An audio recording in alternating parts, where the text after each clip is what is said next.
I oppose reproductive coercion and abuse in any form. Any type of reproductive coercion is wrong and is something I've spent a lot of my career fighting against. I screen my patients. I find real solutions to support them.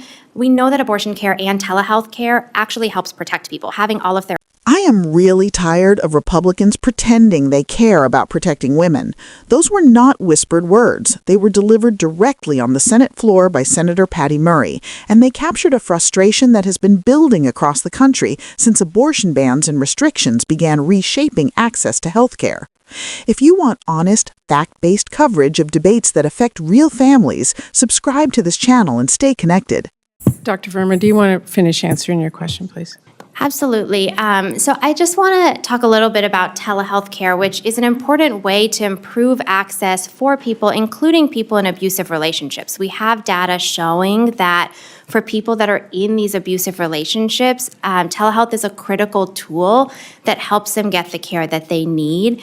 And actually, when we're doing telehealth, we have very strict screening processes. And so if there are signs of an ectopic pregnancy, we would connect them with further care. If we're unsure or they're unsure about their last menstrual period, we would recommend an ultrasound. And I really want to highlight here what's limiting people's ability to get that additional care is abortion bans and restrictions. That is why we are seeing these cases, because patients can't get that follow-up care in their communities. They're scared to go to the hospital if they need to because of fear of being criminalized. But that's what's making the care unsafe. We actually have very strict processes that guide our telehealth care, just like our in-person care. Thank you very much for that response. One talking point that we're hearing a lot from anti-choice extremists has to do with the word coercion, that current regulations allowing telemedicine prescribing and dispensing somehow empower abusers, as opposed to empowering, say, the hundreds of thousands of women who seek out care that way every year. So, Dr. Verma, which is the problem in this scenario? Is it the availability of a safe and effective drug for abortion care, or is it people who abuse or coerce women? Thank you for that question. I oppose reproductive coercion and abuse in any form. Any type of reproductive coercion is wrong and is something I've spent a lot of my career fighting against. I screen my patients. I find real solutions to support them. We know that abortion care and telehealth care actually helps protect people. Having all of their options helps protect people. We've seen in the data that for people that are in abusive relationships, that are denied needed abortions, they're more likely to stay in those abusive relationships and put themselves and their families and children at risk. What we need here is real solutions to support people in these relationships and people that are being coerced. Restricting care further is not a real solution. It is a distraction. Thank you for that response. And I just have to say, I'm really tired of Republicans pretending they care about protecting women when all they mean is taking away women's ability to make decisions about their own bodies. If they really cared about protecting women, they'd care about the fact that this administration refused to release the Epstein files without an act of Congress, or they wouldn't cut grants for crime victim services for survivors of domestic violence and sexual assault. They'd actually care about the fact that this administration has elevated people who shield alleged sex traffickers like Andrew Tate, and they certainly wouldn't be trying to force rape victims to stay pregnant no matter what. So coercion is a matter of discussion here. I have a question for you, Dr. Weber. Anti-abortion groups have shown time and again they're going to try anything to rip away access to medication abortion, including, actually in recent years, pushing this absurd lie that mifepristone is somehow, quote, poisoning our water supply. They absurdly claim that when people self-manage abortions at home, they're somehow contaminating the environment. This is crazy.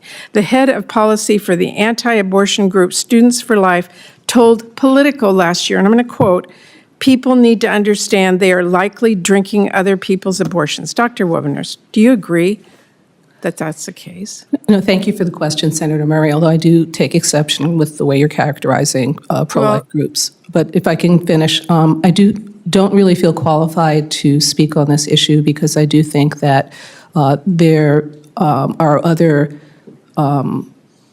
products that are disposed of in wastewater. Miscarriages are, menstrual hygiene products are.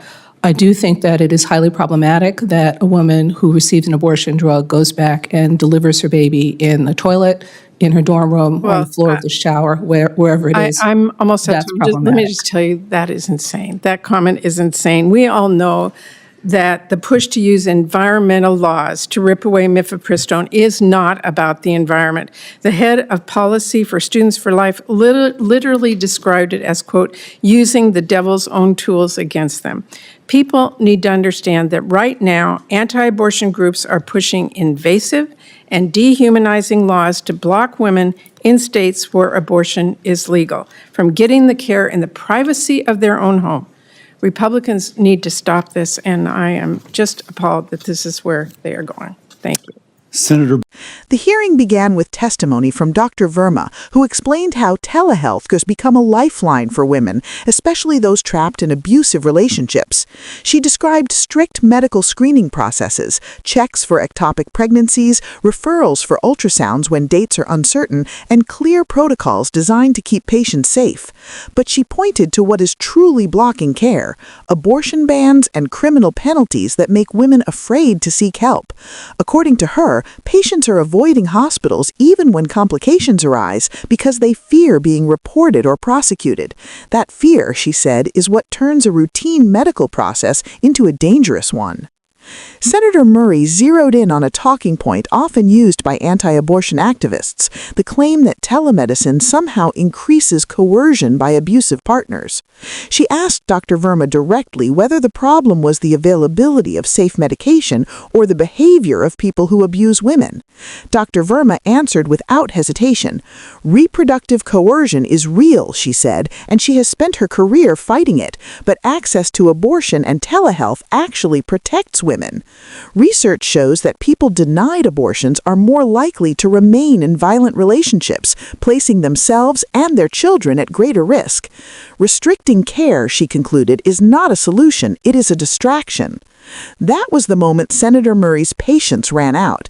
She accused Republicans of using the language of protection while stripping women of the power to make decisions about their own bodies.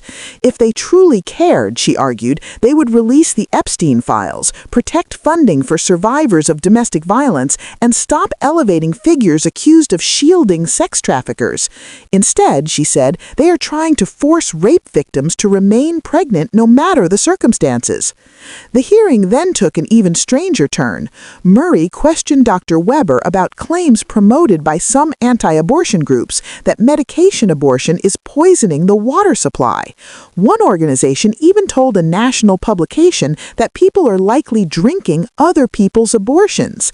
Dr. Weber rejected that claim, but expressed discomfort with at-home abortions, painting graphic images of where miscarriages can occur.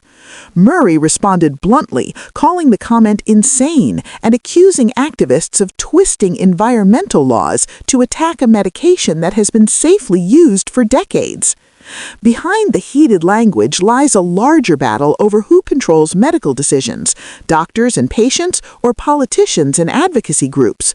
Medication abortion accounts for the majority of abortions in the United States, and telehealth has expanded access for rural communities, military families, and women who cannot safely travel.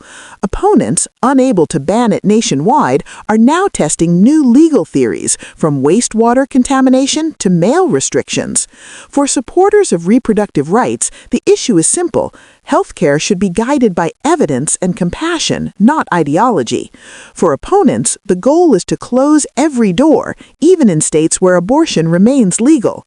The hearing ended without agreement, but with a stark reminder that this debate is no longer abstract. It touches emergency rooms, domestic violence shelters, college dorms, and kitchen tables. If you believe conversations like this matter, subscribe and join us as we continue to follow the stories shaping women's lives and rights.